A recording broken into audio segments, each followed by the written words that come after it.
नमस्कार मित्रों, सभी को बहुत बहुत स्वागत और अभिनंदन। और सब विद्यार्थियों से आज हम निवेदन करते हुए एक विषय रख रहे हैं जो कि है हमारा कंप्यूटर का उपयोग हमारे लिए क्यों आवश्यक है, और इस विषय पर आज हम जो है चर्चा करेंगे। तो प्रस्तावना में अगर हम बात करते हैं तो सामान्यतः कंप्यूटर का संबंध एक टेक्नोलॉजी से है, जबकि सामाजिक शोध का संबंध सामाजिक विज्ञान की समस्याओं के अध्ययन से होता है। किंतु आधुनिक समय में कंप्यूटर जीवन के प्रत्येक क्षेत्र जैसे कि शिक्षा, स्वास्थ्य और व्यवसाय सुविधाएं, रेलवे, ट्रांसपोर्ट, हवाई जहाज आदि अनेक विकास के जितने भी आयाम और पहलू हैं, उन सब में आज कंप्यूटर की आवश्यकता बहुत अधिक है।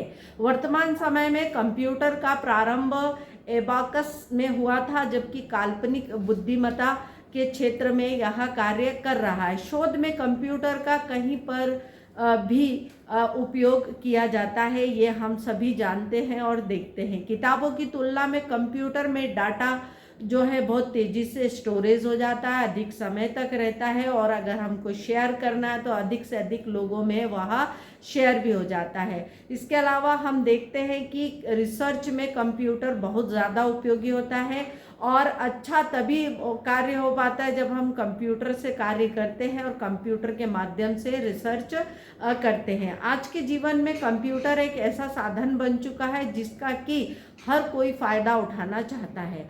ऐसा कोई क्षेत्र नहीं बचा जहाँ कंप्यूटर का उपयोग नहीं होता हो। अब हम देखते हैं स्कूलों में, कॉलेजेस में, बैंक में, घर में इत्यादि जितने भी प्रकार के सारी चीज़ें होती हैं, इवन हम होटल और रेस्टोरेंट में भी भोजन करने जाते हैं मित्रों, तो स्लिप कंप्यूटर से ही बिल की कट कर वापस आती है। अब हम देखते हैं कि कंप्यूटर हमारे जीवन के लिए बेहद उपयोगी हो गया है, और आसान शब्दों में अगर हम कहें तो कंप्यूटर रिसर्च में क्यों आवश्यक है और इसके कौन कौन से उपयोग हैं और इसके जो पार्ट्स हैं उनके क्या क्या नाम होते हैं। तो देखें कि कंप्यूटर का एक इलेक्ट्रॉनिक डिवाइस है जो कि इंफॉर्मेशन का डाटा में हेर फेर करता है, और कंप्यूटर से डाटा या इंफॉर्मेशन को पुनः प्राप्त करते हैं तो डाटा को स्टोर और डाटा को बना सकते हैं। इसका उपयोग पर्सनल कामों के लिए भी हम कर सकते हैं। अब हम बात करते हैं कि शोध में कंप्यूटर का उपयोग। तो सामाजिक शोध में कंप्यूटर एक ऐसा उपकरण है जिसका कि बहुत महत्वपूर्ण उपयोग है।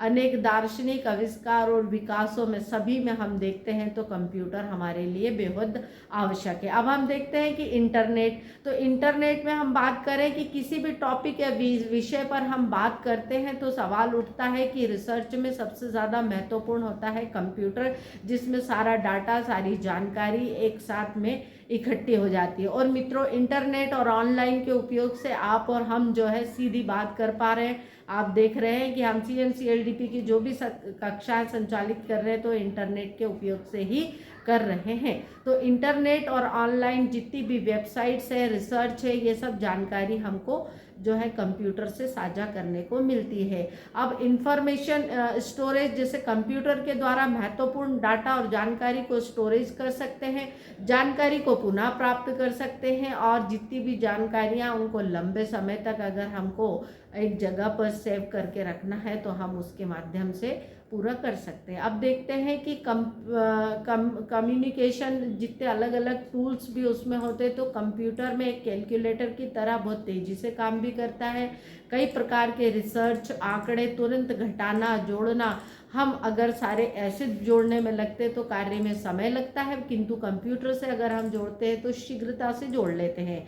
कम्युनिकेशन में किसी भी प्रकार का उपयोग हमको अगर करना है तो कम्युनिकेशन स्किल में जो है कंप्यूटर बहुत अच्छी महत्वपूर्ण भूमिका निभाता है। एक्सपर्ट और किसी को समझाने में भी कंप्यूटर की भूमिका होती है। मैं और आप बात कर रहे हैं तो हम कंप्यूटर के माध्यम से ही इन सब विषयों को समझ रहे, देख रहे हैं और कर रहे हैं। अब हम बात करते हैं मोबिलिटी, गतिशीलता, यानी कंप्यूटर में कंप्यूटर शोध को गति प्रदान करता है, और शोध कंप्यूटर कार्य में कहीं पर भी किया जा सकता है। किताबों की तुलना में कंप्यूटर में डाटा बहुत तेज़ी से स्टोरेज होता है, बचता है, रिसर्च होता है। कंप्यूटर के माध्यम से अनेक रिसर्च मानकों का हम पता लगा सकते हैं। अब मानक विचलन और उसका क्या संबंध है, तो मानक विचलन के को अगर हम शब्दों में समझते हैं तो यह HD एवं एक सांख्यिकी उपाय है जो किसी उपकरण में अस्थिरता या जोखिम का प्रतिनिधित्व करता है। आपको बताते हैं कि एक स्कीम में ऐतिहासिक औसतन जो रिटर्न से फंड रिटर्न जितना विचलित हो सकता है उतना SD उतना अधिक होगा जितना रिटर्न में उतार चढ़ाव अधिक होगा। अब इसमें प्रायोगिक सिद्धांत में हम सांख्यिकी में अगर जनसंख्या का डाटाबेस तैयार करते हैं, वितरण करते हैं, वर्गमूल निकालना होता है, स्टैंडर्ड डिवाइजर, अनेक हम जितने भी प्रारूप मापदंड तैयार करते हैं उन सब में कंप्यूटर बहुत महत्वपूर्ण भूमिका निभाता है।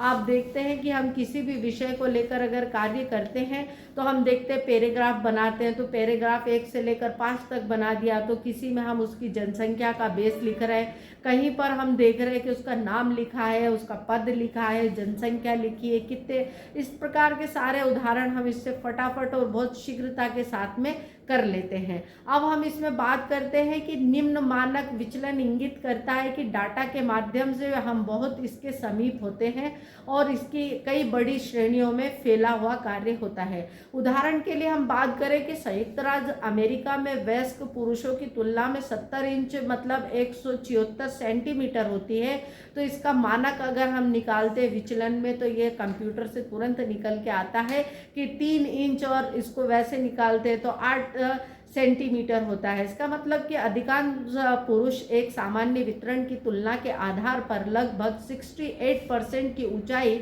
और 67 से लेकर 73 तक इंच उसकी निकल कर आ जाती है। तो यह एक मैजिक की तरह कार्य करता है मित्रों। आप और हम सब इसके जो है आज के समय में आदी हो चुके हैं।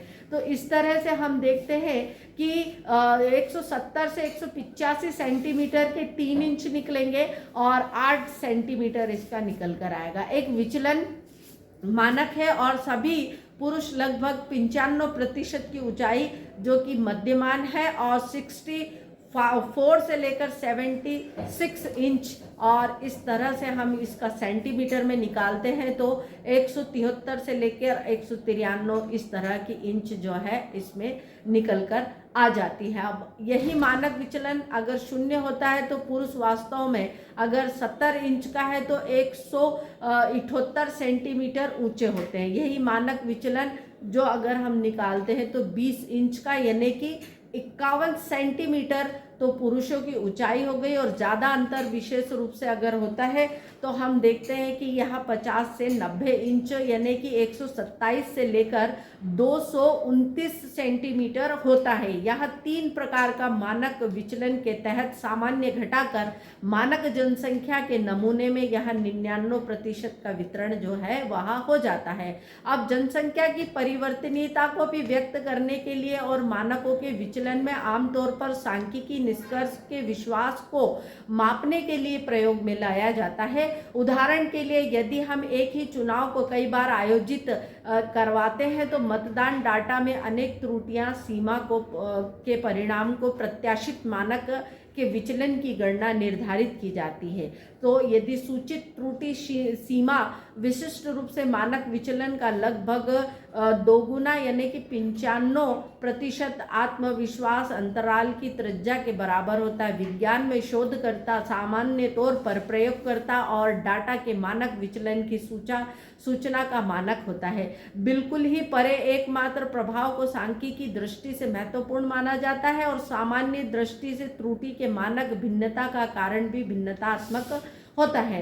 मानक विचलन वित्त में भी महत्वपूर्ण है। इसी निवेश के प्रतिफल स्वरूप हम मानक विचलन निवेश की अस्थिरता को माप सकते हैं। अब हम बात करेंगे कि मानक विचलन जो अपन संज्ञा है इसका पहला प्रयोग 1894 में कार्ल पियर्सन के लेखन में किया गया। इसके बाद इसके व्याख्यानों में नामों के में बदले गए प्रयोग भी आए हैं। उदाहरण के लिए अगर आमतौर पर ग्रॉस के मानक त्रुटि का प्रयोग किया जाए तो मानक विचलन की भी एक उपयोगिता होती है। इस तरह से हम देखें कि जनसंख्या के आंकड़ों में केवल उपलब्धता और जनसंख्या के मानकों के विचलन का आकलन नमूना और मानक विचलन कहते हैं संशोधन मात्रा में कहा जा सकता है, जिसकी की व्याख्या हम देते हैं कि अगर मानक विचलन का साधारणतः हम जनसंख्या के निम्नलिखित मानक मानते हैं जैसे 2 4 4 4 5 7 9। इसमें अगर हम डाटा 8 अगर घटा देते हैं तो 2 + 4 + 4 5 + 7 + 9।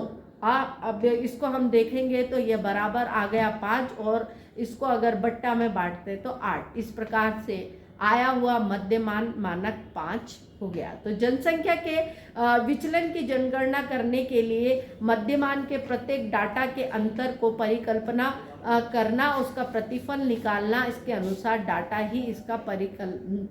डाटा परिकलन करने के लिए वर्ग निश्चित है। तो अब अगर हम देखें तो इसमें प्रैक्टिकल अगर देखेंगे और इसका उपयोग हम करेंगे तो इसमें हम देखेंगे कि अलग अलग डिवाइस है और उन डिवाइस में हम तुरंत से उसका जो है गुणा भाग करके और उसका मानक और विचलन जो है हम तुरंत जो है निकाल कर और कार्य को कर सकते हैं। तो मित्रों, कंप्यूटर हमारे लिए आवश्यक है। उपरोक्त इन सभी उदाहरणों से ये जनसंख्या के मानक इत्यादि को निकालने के लिए अनेक प्रकार के जो है आपके मूलक सिद्धांत दिए हैं, नमूने दिए हैं और उसी के आधार से आपको इस पर कार्य करना होगा। अब अगर हम सहसंबंध की बात करें तो सांख्यिकी प्रायोगिकता के संबंध में 2 प्रकार के सांख्यिक चीरों के बीच में संबंध को माना जाता है। बताया जाता है कि आपस में यह एक दूसरे से संबंधित है। यदि श्रेणी के चर मूल्य में परिवर्तन होने से दूसरी श्रेणी और सांख्यिकी प्रायोगिकता के संबंध में सहसंबंध बनाए जाते हैं तो 2 सांख्यिकी चरों के बीच का संबंध मापक